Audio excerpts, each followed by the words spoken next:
كنت زرام récemment j'ai commencé une série عندها تهضر في les crash قدران كثمر في الجزائر. Et là aujourd'hui on va évoquer un crash qui s'est passé récemment il y a 2 ans à Gadfir. Et c'est pas un crash d'un avion commercial mais plutôt un avion privé. Et dans notre cas à nous on va parler d'un avion d'école, une école de pilote Gilzair. الحاجة اللي لقات زرام c'est que le crash encore une fois يضرب قصحرة, plus exactement pas loin de Hassim Saoud. ولاش ندلن الطاس اللي كراش ام l'aviation privée. On vole sur des avions monomoteurs et un avion monomoteur il sert à qu'un seul moteur, du coup la probabilité qu'un ادي كراشي elle est très سمقرنت. Voilà. الحاجة اللي قدر نظن c'est que t'as plus de chances d'avoir un accident lors de ta formation de pilote de ligne que une fois attiré dans la compagnie aérienne. Tout simplement, dans formation, tu seras obligé à faire des entraînements, à faire certaines manœuvres voilà, qui sont un peu critiques. Et en plus, tu es là, tu t'entraînes sur un monomoteur, tu évolues.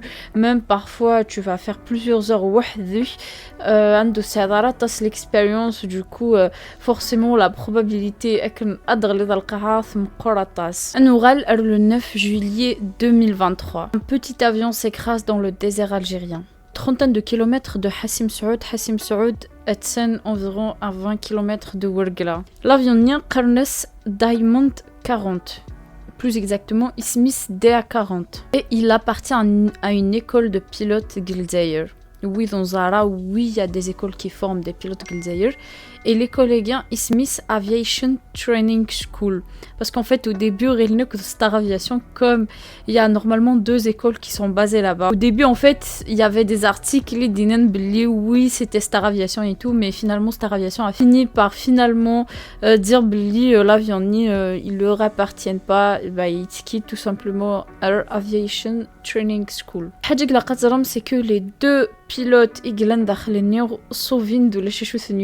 ils ont survécu. Le vol guinéen, c'était vraiment un vol d'instruction. Ça veut dire sûrement il y avait un instructeur à l'intérieur et à côté il y avait un élève pilote d'avion. Bien peut-être il y a 2 instructeurs tout simplement. Dans tous les cas, c'était un peu compliqué parce que lèche forcément un rapport suite à le crash à savoir comme quoi j'ai vraiment fait mes recherches, récolté le maximum d'informations pour pouvoir attraper la vidéo game, mais malheureusement j'ai trouvé que certaines informations. La question qu'on va se poser aujourd'hui, comment ça se fait qu'un vol d'instruction il a fini et crashé? Justement c'est ce qu'on va essayer de voir aujourd'hui. La vidéo game. Le vol en question c'était un vol d'entraînement probablement effectué de l'aéroport Hassim Saoud. À savoir que Hassim Saoud c'est un aéroport qui utilise à tasse les écoles de pilotes, c'est des écoles insina et du coup les entraînements tout autour de la région. Il faut savoir que l'avion est immatriculé 7 Tango Victor November India. C'est un avion léger monomoteur, il sert à monomoteur, il a 4 places et il est fabriqué en Autriche. Que ce type d'avion, c'est vraiment un avion qui est très populaire, s'utilise grave les écoles de pilotes, notamment vous voyez comme par exemple Saram Flyby, ils ont des Diamond, des geeks français, Thinsnar par exemple, Can Aviation aussi, ils volent sur Diamond. Il y a pas mal d'écoles en tout cas qui sont super bien réputées, ils volent exactement sur le même type d'avion. Un moteur diesel Ismis Austro Engine Ichtov AE300. Une consommation qui est très faible, chose qui est vraiment excellent pour du coup les écoles de pilotes.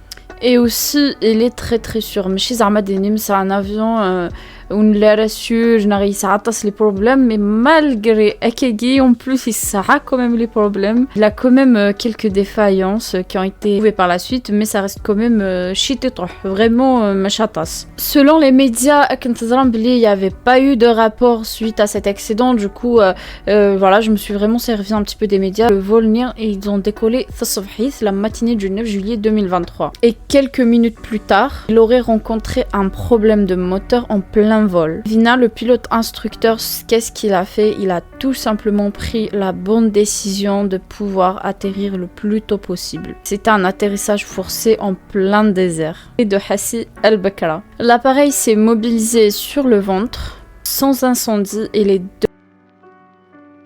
vivantes. Elles ont survécu avec des blessures légères.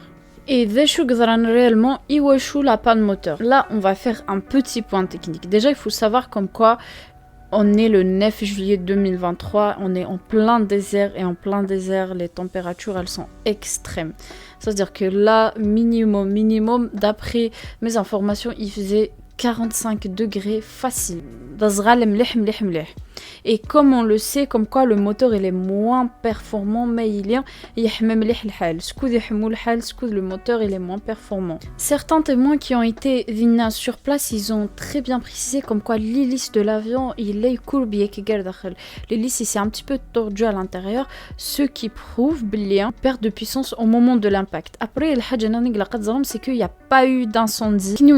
L'absence de l'incendie nous prouve exactement l'impact. Le moteur il s'est coupé avant la collision. Et le terrain le sable a forcément joué un rôle d'arène, il a amorti l'impact. Tout indique vraiment à une perte de puissance moteur due à la chaleur extrême du désert ou bien à un problème lié au carburant. Il faut savoir bien, le Diamond 40 quand même c'est un avion qui est assez fiable. Il a déjà été utilisé plusieurs fois et en plus à mais sauf que nous connaissons des Sahara dans des conditions plutôt extrêmes. C'est un avion qui est utilisé que ça soit dans les écoles de pilotes, pour du coup le privé. Diamond DG40 a un moteur moderne et efficace, mais il est tout de même sensible à la température et à la qualité du carburant. Ça veut dire que c'est très très important à savoir comme quoi le carburant c'est du Jet A1.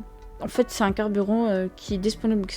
C'était du Afghasan LL ou les schiste. Du coup, là, on est quand même sur du kérosène de type Jet A1. Bien qu'il soit fiable, mais malheureusement, il a déjà eu des pannes auparavant d'Aaron qui ont été signalées par les écoles de pilotes. Simplement, c'est des pannes moteurs. Ils sont réputés pour un problème de pression d'huile et température excessive dans les régions chaudes. Sam d'Aaron le risque de vapor lock et parfois les capteurs suite à la chaleur extrême. Et bien sûr, ce qui engendre à une perte de puissance soudaine. Après, il m'a pour certains problèmes électriques. Savoir bien, il est équipé Garmin et il une panne électrique qui peut forcément tout perturber à l'intérieur. Le calculateur moteur et peut provoquer une coupure ou une baisse de régime. Préamblement sous Daron, il y a eu des facteurs externes, le sable et la poussière, ingestion possible dans les filtres à air et surchauffe du moteur directement, et température extrême, déjà, baisse de la densité de l'air, de portance, moins de puissance moteur. Tout simplement, il y a la charge parce qu'à l'intérieur, tu as 2 personnes et en plus, s'ils avaient les réservoirs pleins, ça veut dire tout ça, c'est des facteurs qui vont pas forcément aider. L'incident Eguinard, il nous rappelle tout simplement que même les avions les plus modernes, ils sont pas forcément à l'abri, mais il faut savoir une chose, c'est que là, le pilote a vraiment bien géré les choses, il a su faire les choses au bon moment. Il a eu le sang-froid et puis il a fait un atterrissage en plein désert. Nous connaissons en tout cas Nkinio. Qarnarid, par exemple, Qarnarid, en cas de panne majeure après la rotation, il faut aller chercher la vitesse de finesse. Et puis il a un terrain dégagé, un dazmrad à d'atterrir, peu importe Amik, parce que dans tous les cas, une fois que le moteur il est coupé, malheureusement, il a quelqu'un, du coup, tout simplement, malgré que l'avion il peut planer. Et le crash gear du DA40 Igdaran Sahara nous fait tout simplement rappeler l'importance de bien préparer le vol dans des conditions extrêmes parce que la météo elle joue vraiment un rôle très très important. Il faut bien préparer ça, il faut veiller aussi sur la qualité du carburant et l'aéronef et ça c'est très important aussi, surtout le fait que du coup les personnes ou les neurones ils ont super bien géré, ça prouve ils sont compétents vraiment, je suis très très contente pour en tout cas que là aujourd'hui ils sont bien, en tout cas j'espère si c'est un élève pilote il pourra voler aussitôt parce que généralement quand ce genre de choses arrive aux élèves pilotes c'est pas forcément évident. Imagine pendant ta formation tu craches, c'est très très compliqué. Bon, moi personnellement j'ai déjà vu un cas comme ça et c'était pas si facile que ça pour la personne qui vous êtes fait le feu et c'était toute une procédure derrière. Et puis voilà. Merci d'avoir regardé la vidéo. En tout cas, j'espère que ça a dû vous. Et puis on se retrouve prochainement pour un nouvel épisode. Atakon Saha.